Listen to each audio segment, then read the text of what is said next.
Welcome to the Italian Wine Podcast. I'm Rebecca Lawrence and this is Voices. In this set of interviews, I will be focusing on issues of inclusion, diversity and allyship through intimate conversations with wine industry professionals from all over the globe. If you enjoy listening, please consider donating through ItalianWinePodcast.com. Any amount helps us cover equipment, production and publication costs, and remember to subscribe and rate our show wherever you tune in.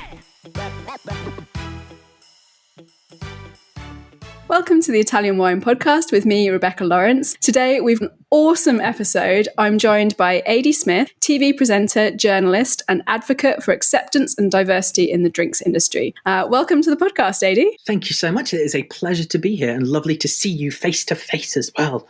Yes, loving the new video format. So before we get started, for those listeners who might not be aware of who you are. First of all, shame on you listeners. Second of all, maybe you could introduce yourself to them, tell them a little bit about who you are, what you do, and of course, your amazing show, The Three Drinkers. Oh, thank you. Well, hello, everyone, and thank you so much for listening. I'm Aidy Smith, and I'm a TV presenter for a show on Amazon Prime called The Three Drinkers. It's basically a travel show where we go all around a particular country and check out the people, the places, the food, the drink, the culture, but we put entertainment before all the education of booze. So you won't find as many swirling glasses and tasting notes, but you will find us checking out really intriguing garnishes. I nearly took my eye out on a piece of rosemary once that I set on fire as a garnish. It's all quite fun, entertaining, and you just come with us along the journey. Aside from that, I am a journalist, so I write for The Independent and do their wine and spirits column. I work with Vivino as their global brand ambassador. We've just hit over 50 million users across the world, which is insane. And I do a lot to speak on behalf of those with disabilities, specifically right now Tourette syndrome, which is something that I've had since the age of 7, and debunking the myths of it. Like, only 6% of people with Tourette syndrome swear, whereas people think in the mass media that is the quintessential definition of Tourette syndrome, but it's not. So yeah, I'm just one drink-loving, lifestyle, travel, luxury, gadget, booming, person. I love a bit of everything, and I cannot wait to get back out there and eat in some of the amazing restaurants and cocktail bars that we have. Yeah, it's been a weird year for those of us who travel a lot. I think that suddenly not doing that and trying to find other ways to keep engaged with the audiences. I mean, you've been doing a lot of stuff on Instagram, which is super cool. Yeah, I think that as well, to see how the world has evolved. And I'd like to think that some of the things we've seen, such as cocktails being delivered and, whole food dishes that are delivered to people on the weekends or for Sunday lunch, I hope that continues, because sometimes people do want to just chill at home and not go out to a restaurant. And that's totally cool. So for these restaurants to capitalize on that, continuing to do so once we come out of lockdown would be amazing. Yeah, I think that's been a really positive thing, seeing that adaptation happening of people thinking about a more agile way to approach their businesses, particularly with things like, within the drinks industry, having that kind of takeaway cocktail, being able to have that delivered to your door. That just gives you such a kind of added extra. I think that's really been positive. It absolutely is. It's weird because it's like a premature evolution of the world. And we're going to go, I'm not going to say back to how things were, because we're absolutely not, because there's been so many pivotal, quintessential changes that have taken place in the world. But what I think this situation will have done, if there's even one positive thing we can say out of it, is it's made people think a little bit more about their businesses and how they need to be, you use the word there, agile, into the future and coming up with these new ways of doing things. And that is so inspirational. It really is. It shows the skill and quality that people have when they think like that. It really does. And I'm so glad you used the term inspirational there, because that allows me to segue quite neatly. Love a good segue, don't we? Oh, those good segues. I'm gonna latch onto that, because you are a very inspirational figure. You are a proud representative of the LGBTQ community, a great advocate in the industry as well. However, not everyone has responded quite so positively to your sexuality and to your support of the community and LGBTQ drinks industry professionals. So how have you kind of dealt with that? Does it dampen your love for the industry? Because you're such a positive person that I can't imagine it has, and yet it must be quite a lot to deal with. I think that we always try and put on a front face of happiness and strength, but what happens behind closed doors does also happen, and it is a reality. And I make sure across social media to be real as well and tell people about the good as well as the bad that happens. You know, there have been certain circumstances over time where people have made a dig at me for being homosexual. There have been people who have been, you know, condescending when it comes to disabilities and the sensitivities within that. And I'd say generally the drinks place is, or the drinks industry is a very loving industry. You know, in all industries, there's going to be some terrible people who just don't get it. And they've had their own life challenges, which has made them the way they are. So I wouldn't call them terrible people. I just say their way of thinking is not maybe the best. And then you've got some people who are absolute gems. And, you know, I remember specifically, if we were to talk about the UK wine trade, I came fresh off of a plane, went to the London Wine Fair, and I met a wonderful woman called Emma Wellings, who'd never met me before. Emma Wellings is a PR individual, a very successful, wonderful woman. And she just took me in and embraced me, having no idea who I was whatsoever. And she's such an inspirational figure in terms of just so all-encompassing and welcoming. So she, on one hand, is, you know, everything that I love and adore about this industry. And then on the other side of it, you've got certain individuals who, you know, have certain views, bigotry views, whatever, and they are the ones who taint it for everyone else. But I think we have to look above and beyond those situations and think to ourselves, what can we do to make this industry a better place? And that is by being so much more inclusive. That is by being, you know, supporting other people, spreading happiness and awareness across everything that we do. And I often say to people, you know, after COVID, not even after COVID, right now, when you're walking to the supermarket or you're going wherever on your daily walk, smile at someone, because you have no idea. And even though you've got a face mask on, smile, because your eyes, you can see your eyes kind of elevate, and you have no idea how much an impact like that will make on someone. And every single time you see a homeless person, lock eyes and smile, even if you've got nothing for them, just acknowledge the fact that they're there. So, you know, taking this thinking of coming above and beyond in the drinks industry. And I know I've totally diversified out of this subject, but just basically be happy and do good. And if you see bad things happening, then say something about it or make it a positive spin, you know? Yeah, this positive spin is something that just, like, it really does just ooze from you, which I love. I mean, and I really like the way that you've talked about your Tourette's as being your superpower. So you've reframed something that, you know, you grew up with being told was a disadvantage, something that was negative, something that's made you stand apart from other people.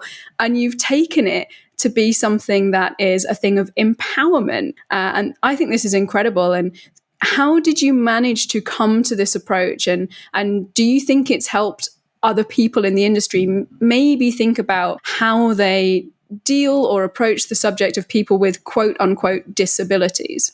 I think that is an amazing question. Thank you so much for bringing that up as well, because it gives me the opportunity to share a little bit more about what Tourette syndrome is with people too. And I think first and foremost, awareness is everything. Now, Tourette syndrome is where you have either a vocal or a movement tic, and you essentially have to have two or more of each over a longitudinal period of time for it to be defined as Tourette syndrome. But there are people with tic disorders as well. And, you know, when you're growing up, a lot of teenagers will have tic disorders. In fact, 1 out of every 100 kids has either Tourette syndrome or one form or some form of tic disorder. And that's the same amount as individuals with autism as well. So, you know, it's not an isolated thing. There are a lot of people out there who have it.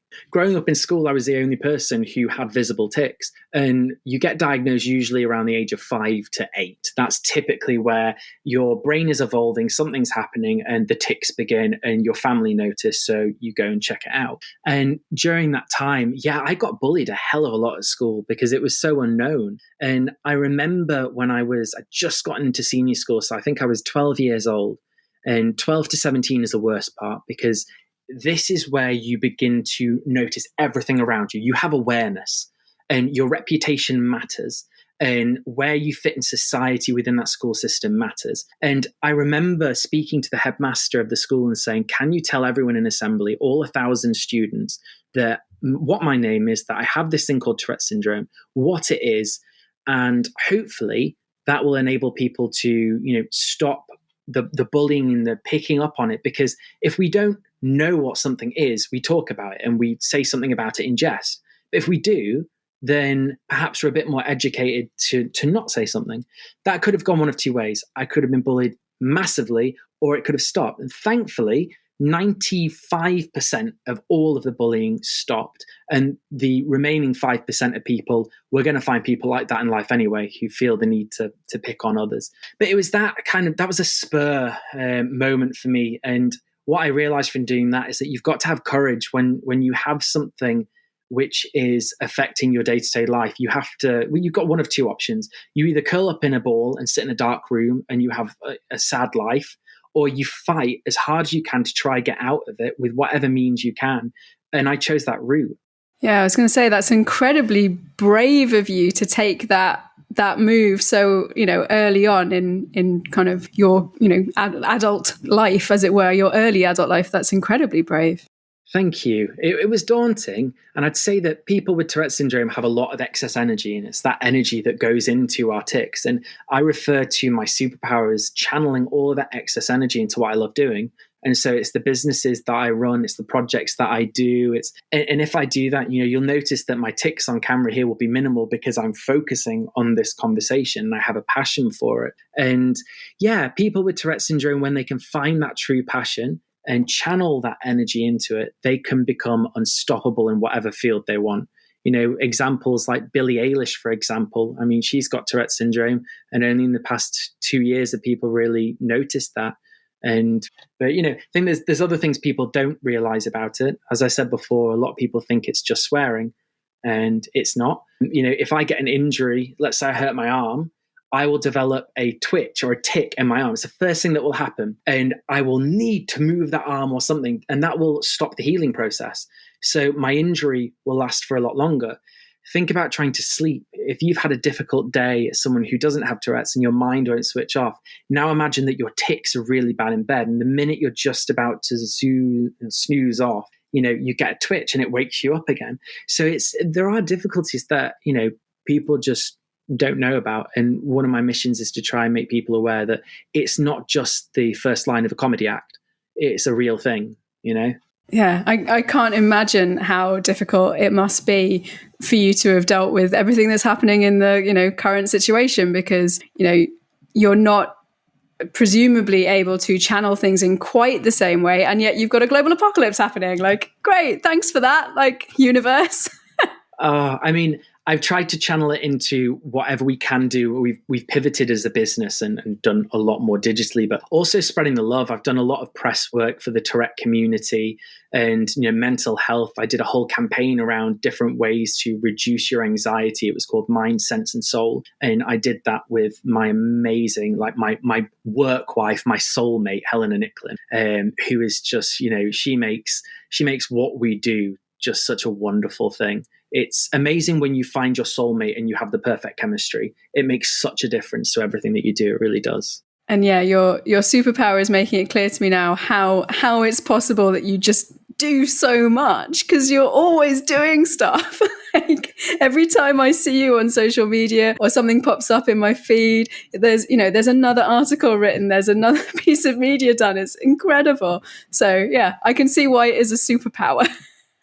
And one of the things, talking about new approaches, one of the things I really like and have appreciated about having your voice in the industry is that you're someone who is pushing for diversity and inclusion that isn't just limited to the communities that you're specifically a part of. It's not just working for the Tourette community or for, the LGBTQ community. You are truly kind of an equal opportunities person. And you've been working a lot to promote the BAME community, supporting mentoring programs. And, I want to bring up Glassmates because I love those guys. So tell us a little bit about the other inclusion projects that you're also working on. Absolutely. So, and I think that it's often the case that we do have our niche based on what we are involved in, but that opens our eyes culturally and diversifyingly, that's not even a word, but I'm going to use it, to everything else that's going on.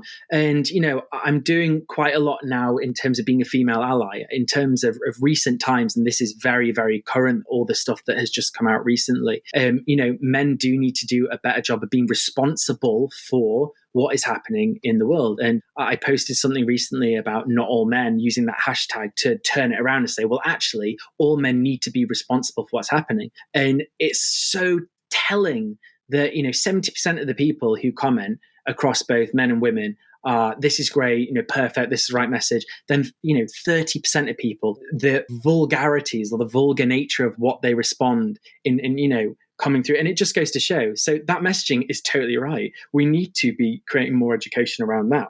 So that's one particular thing that I've got over here and I've got plans to be more outspoken about being a female ally over here. In terms of diversity of ethnicity, I mean, that's another, again, blessing out of COVID, really. COVID has had these horrible things that have happened, but equally it's opened the door to conversations that have been too, people have been too afraid to have. And I often say to people, if you're doing something to help those with disabilities, LGBTQIA or, ethnicities, whatever it might be, talk about it. Don't think, if I'm talking about it, I'm window dressing. I'm just flying a flag and saying, I've ticked that box. No, talk about how passionate you are about it, because all that will do is make other people realize that they need to do the same thing. When we had the latest series of our podcast, we specifically asked an amazing trio of guys called the Glassmates to be a part of that and have a segment in each of the different podcast episodes. So the Glassmates are a trio of guys. They're black dudes and they are phenomenal. They are the most humble, wonderful, knowledgeable people who you can meet in this industry. And they're like tidbits of info they have and little whimsical stories for everything from tequila to rum to whiskey to, is fascinating.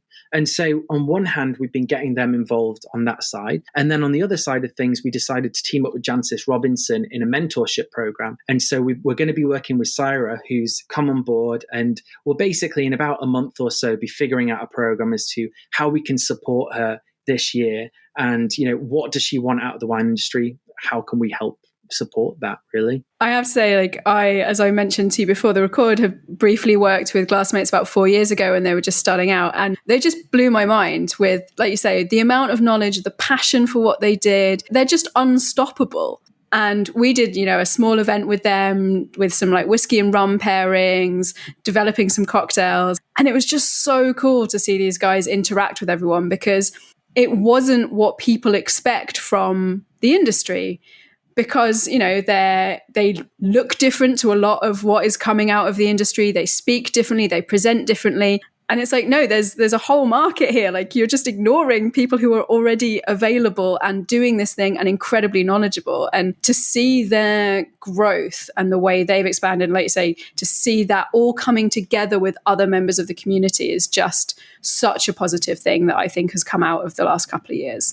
It's beautiful. It really is. And I'd say to anyone who's listening, if you want to learn more about these topics, then they have something called Distance Dramming every Friday. Oh, yes. I think it's 7 p.m. or 8 p.m. I think you'd have to check on their feed, but at Glassmates UK, I believe, is their handle. And honestly, I'll tune in.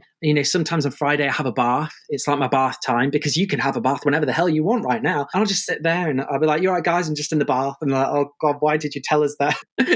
With your little bit of whiskey in the bath with those guys. There you go. Oh, yeah, good. What's a good whiskey bath cocktail? A nice whiskey sour with a bit of raspberry in it, and extra chilled. Oh, yeah. It's got to be a sour, because it's got to have that frothy top, like a bath does. Yes. Oh, my God, the bubbles. Genius. Absolute genius. Okay. And a rubber duck at the top. We've got to have a little rubber ducky in there. There we go. I think we're onto something new now. Bath garnishes. Our producers are going to kill me because I've completely derailed us now thinking about cocktails. It's not even Friday. Oh, bless. But I guess to summarize that, if we have our foot in one door of diversity, but we can see ways in which we can utilize that thinking to help others, then let's do it, because it's not all just about our little niche. It's about making the world a better place for everyone. So instead of focusing on just one thing, if you have the ability to focus on others, do it. And to anyone listening, if you have your own podcast or blog or website or whatever it might be, have a little think to yourself over the past year, what diversity have I welcomed into this? And if you're struggling to think of people who you have, then start thinking about it a bit more and bring someone in who flies the flag for some kind of diversity to just support other folks. That's such a great piece of advice. And now I'm really beginning to reflect on it already in my head. And I was going to ask, actually, if Because I know many people, myself included, I will hold my hand up, worry about offending, using the wrong language, not knowing the right language, struggling to know how to be a good ally, how to make this industry and just, the world in general a more positive and open place. And as you are such a positive and effective communicator, I was hoping that maybe you could share for myself and our listeners how they can work to aid diversity and inclusion in the industry. What should we be doing?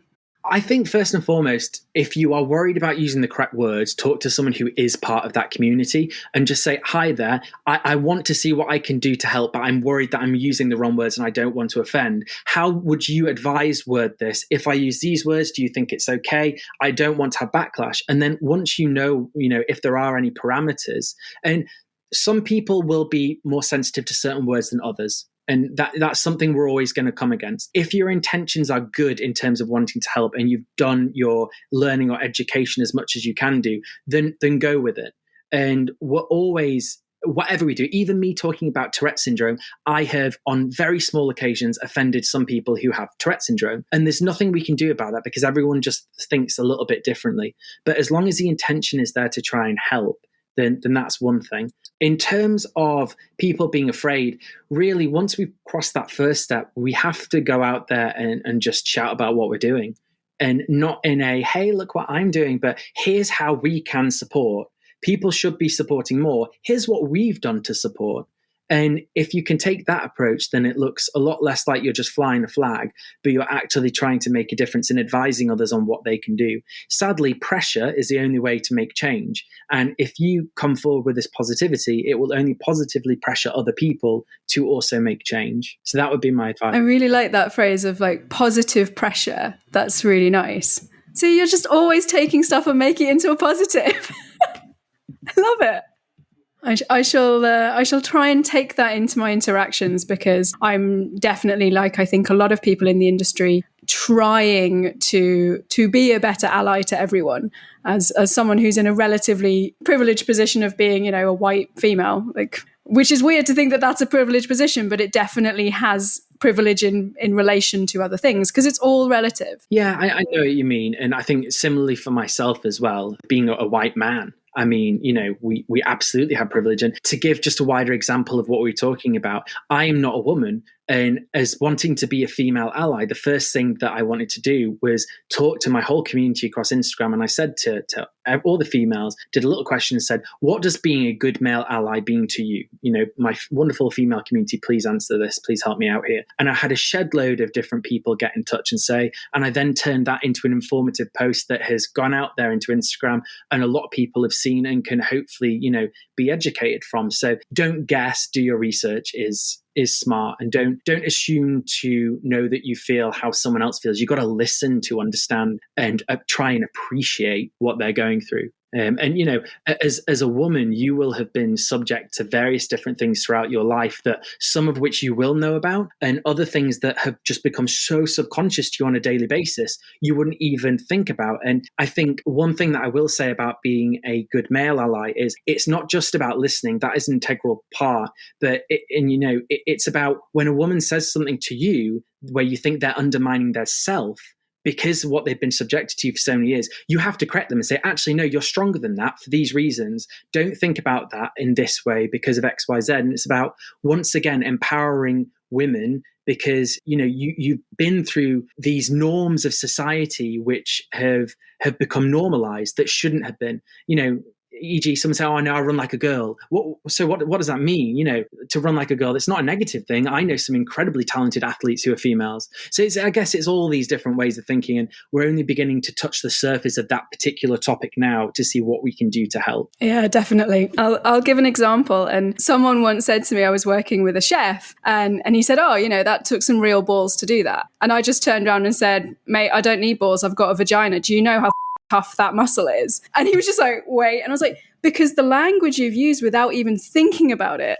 And he was so taken back, and he's like, wow, that's really cool. And he responded really positively to me picking him up on something that's just such a throwaway comment. So yeah, like you say, there's all this ingrained language in how we speak and how we approach all sectors of different parts of society. And like you say, listening for it actively and calling it out when you hear it, whether it's, someone putting someone else down or someone doing it to themselves without realizing it, is a really good point. And I think also there's that element of recognizing that like one size doesn't fit all, even with inclusion. Like one approach isn't going to work for everyone, even in one quote unquote community. One approach isn't going to work for the whole of women or for the whole of the gay community. It's just not like that. So beginning to understand that and listen for that, I think, is a really good point. So before I let you go, this is the Italian Wine Podcast, after all. So I really wanted to ask you if there was a particular Italian wine that resonates for you, or perhaps a spirit. We've talked a little bit about spirits, and hopefully the team won't kill me if I bring up spirits, because I'm a big fan. So I will leave that to you. But is there something particular in the Italian drinks world that takes your fancy? Do you know what I absolutely adore? And a lot of people look and frown upon this grape variety, but they absolutely shouldn't. Honestly, Zinfandel and Primitivo have always been my quintessential, absolute first love grapes. And in Europe, Primitivo in Puglia was one of the first press trips I went on. And then I lived in San Francisco for about 4 years. So I was frequently, enamored with some great Zins. And so in terms of an Italian grape variety, Primitivo, I've absolutely fallen in love with it. I've got my mum to fall in love with it. If you look at my Vivino account, I've had more Zinfandel than anything else. And I just think it's such a versatile grape variety. And in the same way that, if we look at Argentinian Malbecs, for example, you've got all the different regions within Argentina, and the Malbecs are so very different based on those different regions. It's the same way with Primitivo. It's not a one-fits-all situation. There are some which are a lot more elegant. There are some which are a lot more refined. There are some which are bigger and bolder, some which are jammier, and there's just so much for everyone there. So I would say that if you've not given Primitivo a decent chance because of the stigma associated with it as being a cheap wine, think again, because there's some bloody good examples. I'm going to have to go and hunt out a bottle now, because it's been a little while since I had a Primitivo, and I need to rekindle the love for it, I think. Absolutely. I think it's been tainted a bit by the fact that there are some cheaper versions of Primitivo out there. And we shouldn't, segregate those who are doing a really damn good job producing some exceptional bottles. So spread the Primitivo love, people. See, equal opportunities drinker as well. Boom. Aidy Smith, thank you so much for joining me on the Italian Wine Podcast today. Where can our listeners find you online, on social media? Where should they be going? Thank you. It's been a pleasure to be here and chat with you. And if anyone dares to follow me and see what's going on in this head, you can do so at Sipped on Instagram, which is SYPPED, because someone took the I version already. We will make sure to link to that in our post and in the show notes. Thank you to everyone for listening. Don't forget to follow us on social media, subscribe, and of course, donate on the website to make sure we can keep these great conversations flowing. Listen to the Italian Wine Podcast wherever you get your podcasts. We're on SoundCloud, Apple Podcasts, Himalaya FM, and more. Don't forget to subscribe and rate the show. If you enjoy listening, please consider donating through ItalianWinePodcast.com. Any amount helps cover equipment, production, and publication costs. Until next time, Cin Cin.